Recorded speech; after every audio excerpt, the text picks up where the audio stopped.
बाळापूर तालुक्यातील पारस आणि परिसरातील शेतकऱ्यांनी गत मागील वर्षी फुले संगम कंपनीचे सोयाबीनला चांगली झळती लागली होती, म्हणून यावर्षी शेतकऱ्यांनी 2024च्या हंगामात गत 3 महिन्यापासून पेरणी केली असून बियाणं उगवले, झाडाची वाढही झाली, परंतु 3 महिन्याच्या काळाच्या अवधीमध्ये येणारं पीक असल्यानं शेतकरी शेतामध्ये गेल्यानंतर झाडाला एकही शेंग नसल्याचं समोर आल्यानं शेतकऱ्यांचा बांधावर माजी आमदार बळीराम सिरस्कार यांनी जाऊन प्रत्यक्ष पाहणी केली।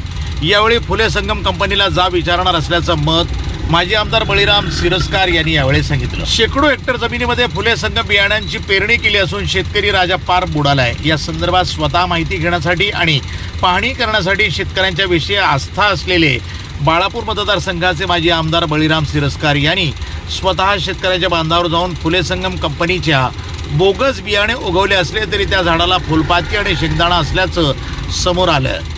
या संदर्भात त्यांनी फुले संगम कंपनी पूर्णतः जबाबदार असून ज्या शेतकऱ्यांनी त्यांच्या शेतात कंपनीचे बियाणे पेरले आहे अशा शेतकऱ्यांच्या शेतीचा महाराष्ट्र शासनाचे कृषी मंत्री, कृषी विभागाचे अधिकारी यांनी शेतकऱ्यांना बोगस बियाणे विकलेल्या फुले संगम कंपनीचे मालक यांना जाब विचारून प्रत्यक्षरित्या त्यांनी बांधावर जाऊन शेतकऱ्यांचे झालेले नुकसान कंपनीकडूनच तातडीनं शेतकऱ्यांचे नुकसान भरपाई करून द्यावी अशी जोरदार मागणी माजी आमदार बळीराम सिरस्कार यांनी प्रत्यक्ष शेतकऱ्यांच्या शेताच्या बांधावर जाऊन शेतकऱ्यांशी चर्चा करून शासनाकडे केली। आधीच कर्जबाजारी, नापिकी यामुळे हवालदिल झालेला शेतकरी नैसर्गिक असलेले सोयाबीनचं पीक आणि फुले संगम कंपनीचे बोगस बियाणे यामुळे पार बुडाला असून शासनानं शेतकऱ्यांच्या या नुकसान भरपाईचा सारासार विचार करावा अशी मागणी माजी आमदार बळीराम सिरस्कार आणि शेतकरी बांधवांनी केली।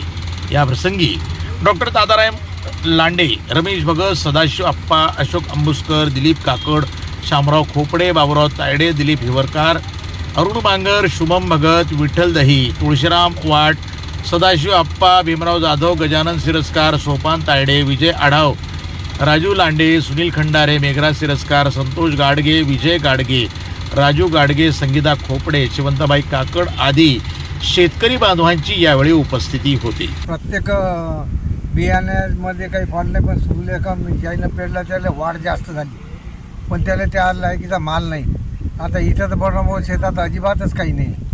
बाकीचे बी जेवढे आहेत तेवढे फुले संगम यावर्षी वाढले खूप कंबरच्या वर, परंतु त्याला मालाचं जे प्रमाण आहे फारच अत्यल्प आहे। बाकी वाहनामध्ये एवढं नाही, बाकी वाहन वाढले नाही। या सोयाबीनले फुले संगमने वाढू नये म्हणून औषध मारलं, हां औषधी मारली त्याने, परंतु त्या ठिकाणी पण त्याचा काही रिझल्ट भेटला नाही।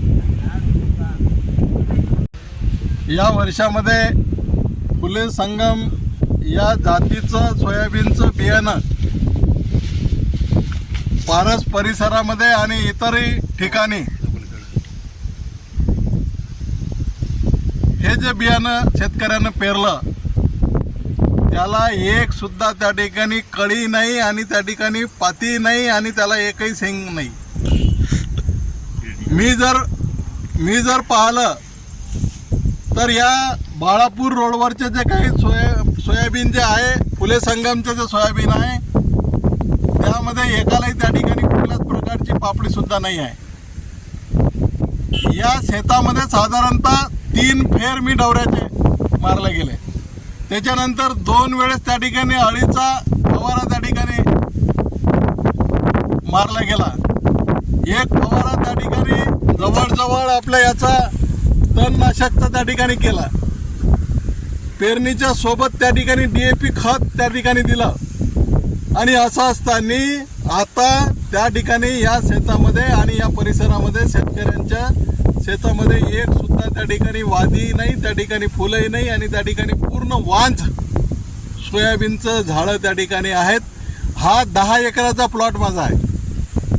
मग असे शेतकऱ्यांचे हजारो प्लॉट आहेत। मागच्या वर्षी फुले संगमची झळती चांगली लागली म्हणून शेतकऱ्यांना ठिकाणी मोठ्या दमानं त्या ठिकाणी पुन्हा फुले संगम बिये पेरलं, परंतु आता शेतकऱ्यांचा एक निराशा झालेली आहे आणि या निराशाच्या पोटी त्या ठिकाणी आज शेतकरी परेशान आहेत। कलेक्टर यांनी आणि त्या ठिकाणी या महाराष्ट्र राज्याचे कृषी मंत्री, महसूल मंत्री यांनी या संदर्भात सर्वे केला पाहिजे आणि कृषी विभागाच्या माध्यमातून कलेक्टरच्या माध्यमातून हा जो अहवाल आहे या बियाणाचा हा शासनाकडे पाठवा आणि हे जे बोगस बियाणं जे काही त्या ठिकाणी खरेदी करून त्या ठिकाणी शेतकऱ्याच्या माती मारतात यांच्या संदर्भात सुद्धा चौकशी करण्याची आज गरज आहे आणि आपण या माध्यमातून आमचा जो आवाज आहे शेतकऱ्यांचा आवाज आहे त्यांनी आपण त्या ठिकाणी पोहोचावं अशी आमची विनंती आहे.